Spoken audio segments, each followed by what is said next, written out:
Hello everyone, welcome back. Today we're going to talk about inheritance.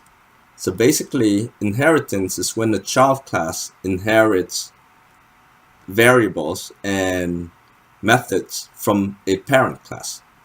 So to declare a child class, you declare a regular class with the keyword extends followed by the name of the parent class.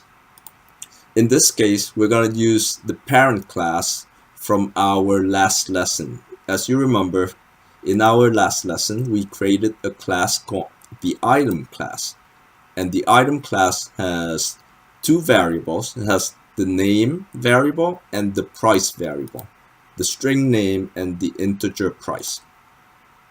So when our child class called sales item extends our parent class item, it inherits all the variables from the parent class. So now the child class is going to have access to name and price. In addition to that, we're going to add some new variables to the child class. So I'm adding two new variables, sale price and expiration date, to the child class. So the child class now has four different variables, two from the parent and two of its own. Now, in addition to those new variables, I'm going to add a constructor to the child class. So same as we've done before, I'm going to right click source and generate constructor using fields. I'm going to select all the boxes and click OK. And there I have it. That's my constructor. So this constructor is going to set the name, the price, the sale price, and the expiration date. It's going to set the four variables of the sale item class. Notice here, for the name and price, I'm just calling the constructor from the parent class. Super just indicate that's from the parent class. And these two, I'm setting it here. In addition to this constructor, I'm going to set another constructor. So let me add some comments here so it makes it clearer. This one is a constructor to create a new sale item. And this one down here is a constructor. We're going to use this one to replicate sale item.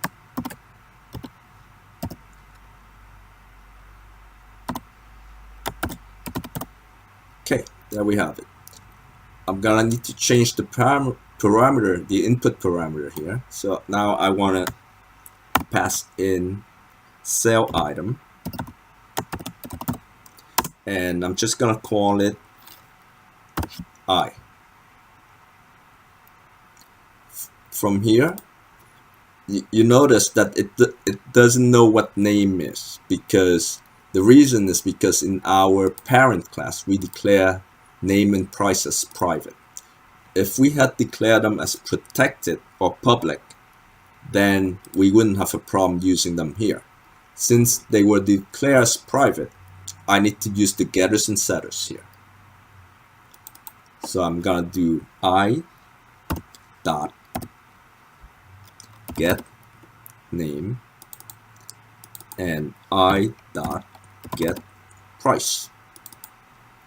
The sale price is just gonna be the price coming in, so it's gonna be I dot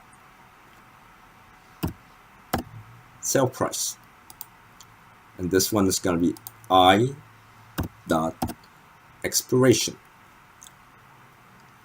Since these two variables are defined in this class, I can use them directly here. I don't need to use the getters and setters to access the variables. But these variables are defined in the parent class as private, and that is the reason why I need to use the getters and setters here. Alright, so that's our two constructors. One is to create a new sales item, and the other one is also to create a new sales item, but we're replicating an existing sales item. So that's the difference between those two constructors. Next, we're gonna need some getters and setters. So we're gonna right click, source, and generate getters and setters. I need to select all. So in this case, all we have is two variables here, and the getters and setters for the other two variables from the item class are already in the item class. Select all, click OK. Let me explain what I just said. So here we have the getters and setters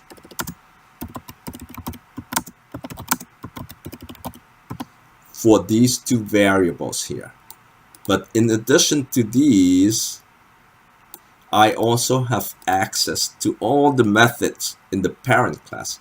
So I have access to all these getters and setters from the parent class to set these to set and to get the values from these variables. Now, so I have my constructors, I have my getters and setters. Just one more thing that I need maybe is to let's add a method to this class so we can see how the method works. So I'm gonna declare public double.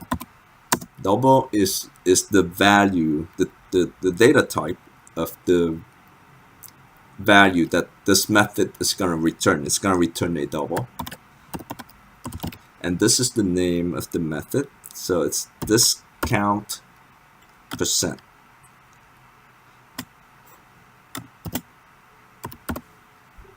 So basically it's going to return the discounted percentage based on the sale price and the regular price. Return 100% minus, and I like to make it a double. I like the percentage to be a double. Since sale price is an integer, that's why I need to cast it to be a double here. And this is basically, this is just the formula to calculate the percentage.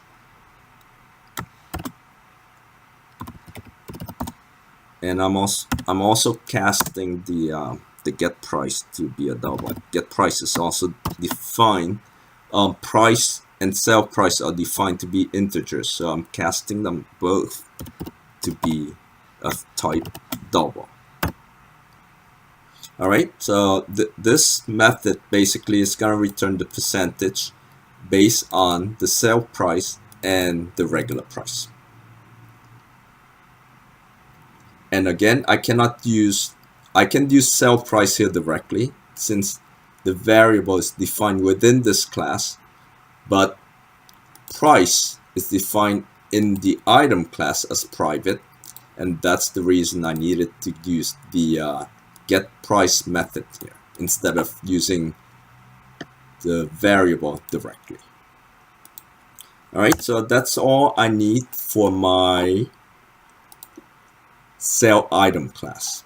So now let's run it and see how it looks like. So here I have a main runner. Let me just run it first and then I'll explain. Basically, up here I need to import the sale item class, just as we done in the last lesson. Since the sale item class is in a different package, you need to import it. Going down to my main runner, basically I'm declaring my first item as a sale item of sale item type. My first item is item 1 and it's of sale item type. I'm setting it to these parameters. So it's a car for 20,000. This is the sale price, 15,000. and the expiration date is January 1st, 2020. So basically, I have my item here, and I'm just printing out the information from my item. So here you got the printout. So the item is a car, that's the price, that's the sale price, expiration date. This percentage here, we got it from the method, discount percentage method in the sell item class. Remember, we have this method down here, discount percentage method. So basically it's calculating the percentage based on the price and the sale price. So if you plug in the get price is 20,000, the sale price is 15,000, you should get 25% discount. Well, this one is gonna return 75, and you take 100 minus 75, you get 25% discount. All right, let's move on. So that's my item 1 printout here. The second section here, I'm replicating item 1. So basically all I'm doing is I call this constructor to replicate item 1. I'm passing in item 1 here, and I'm creating item 2, which is an exact duplicate of the item 1.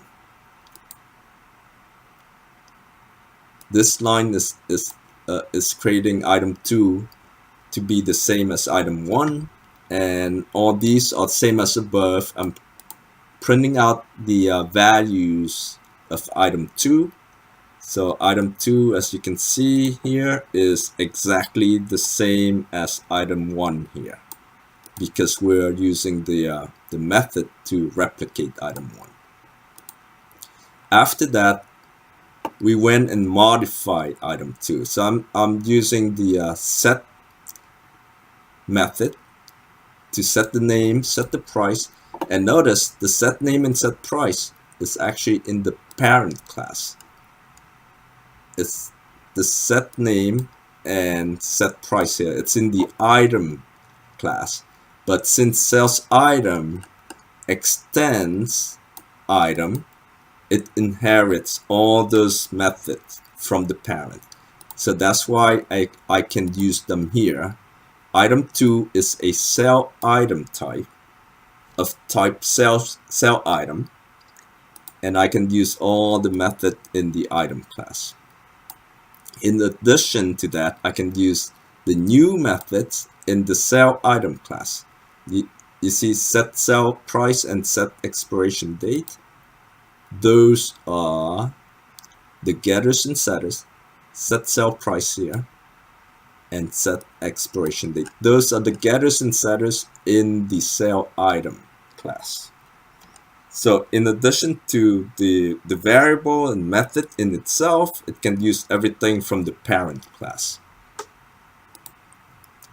And that's just to show you that point. And after I modified the values of item 2, I just went ahead and print out item 1 and item 2 just to verify the new values in item 2. So we printed item 1 again. Item 1 is unchanged, but look at item 2. It has been modified to be the same as these values over here. So now it's a luxury car.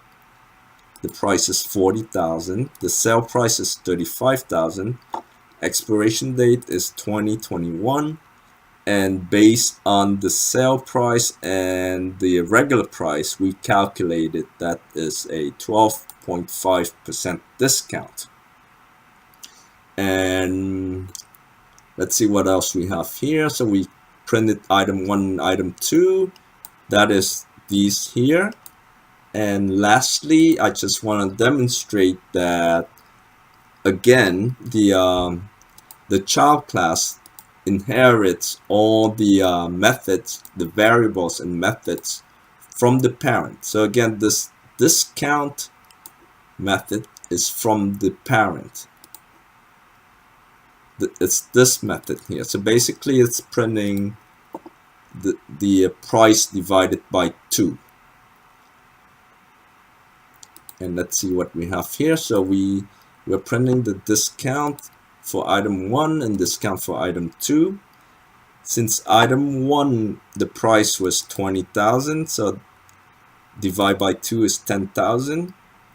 And let's see, item 2 the price is 40,000, and we divide that by 2, it is 20,000. All right, everyone, so that's how inheritance work in Java. We'll see you next time.